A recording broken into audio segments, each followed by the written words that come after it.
Hi, Robin Palmer here with my wake-up call motivational alarm clock messages at mywakeupcalls.net.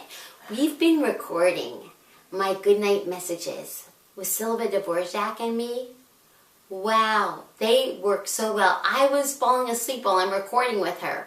And look at this, the dogs are out. This is Hope Palmer over here.